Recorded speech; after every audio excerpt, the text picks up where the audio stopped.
অসম্ভৱকো সম্ভৱ কৰি তুলিলে এগৰাকী যুৱতীয়ে। কোন এগৰাকী যুৱতী? আপুনি জানেনে? এওঁ সাধাৰণ হৈও অসাধাৰণ এগৰাকী যুৱতী। নিজ কৰ্মৰে, নিজ যোগ্যতাৰে, প্ৰবল ইচ্ছা শক্তিৰে অসম্ভৱকো সম্ভৱ কৰি তুলিলে। কোন এগৰাকী যুৱতী? হয়, আজি আমি এগৰাকী যুৱতীৰ কথাই কবলৈ লৈছো। আজি সমগ্ৰ বিশ্বই কিয়, কি কাৰণত এগৰাকী যুৱতীক চিনি পায় আপুনি জানেনে? যদি নাজানে শুনক। এগৰাকী যুৱতীৰ নাম অৰুণিমা সিনহা। ঘৰ উত্তৰ প্ৰদেশৰ চুলতানপুৰত। পেছাত এগৰাকী খেলুৱৈ। এসময়ত ৰাষ্ট্ৰীয় ভলীবল খেলুৱৈ আছিল অৰুণিমা। কিন্তু হঠাৎ এজাক কালধুমুহা আহিল অৰুণিমাৰ জীৱনলৈ।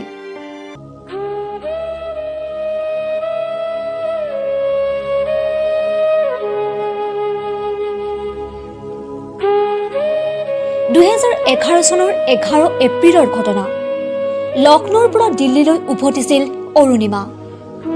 ৰাতি ট্ৰেইনৰ ভিতৰত হঠাৎ এটা ডকাইতৰ দলৰ মুখামুখি হল অৰুণিমা। ডিঙিত পিন্ধি থকা সোণৰ চেইনডাল কাঢ়ি ল'ব খুজিছিল ডকাইতৰ দলটোৱে।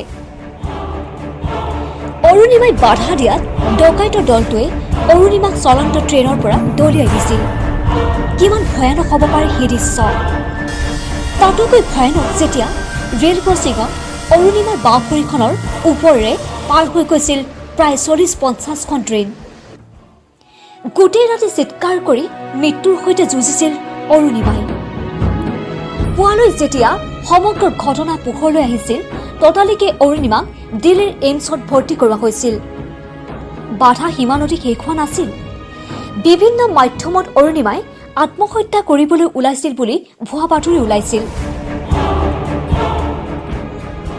তথাপিও এগৰাকী সাহসী যুৱতী তিলমানো হতাশ হোৱা নাছিল, ভাগি পৰা নাছিল। বৰঞ্চ দুগুণ উৎসাহেৰে কাম কৰি যাবলৈহে মন বান্ধিছিল অৰুণিমাই।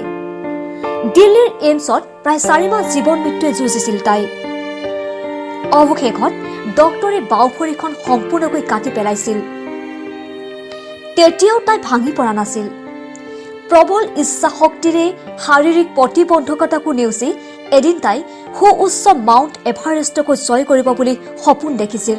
ইয়াৰ অৰ্থে হস্পিটেলৰ পৰা পোনে পোনে গৈছিল তাই পৰ্বতাৰোহণৰ ট্ৰেইনিং ল'বলৈ। এখন ভৰি নথকা স্বত্তেও মাউণ্ট এভাৰেষ্টৰ শীৰ্ষত উপনীত হোৱা সপোনটো অৱশেষত সাৰ্থক কৰি পেলালে অৰুণিমাই।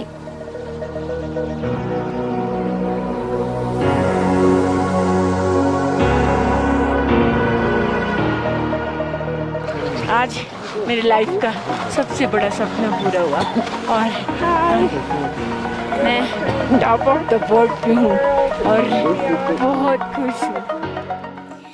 মাউণ্ট এভাৰেষ্টৰ শীৰ্ষত ভাৰতীয় পতাকা দেখুৱাই গৌৰৱৰ সাক্ষী কৰিলে সমগ্ৰ ভাৰতীয়ক।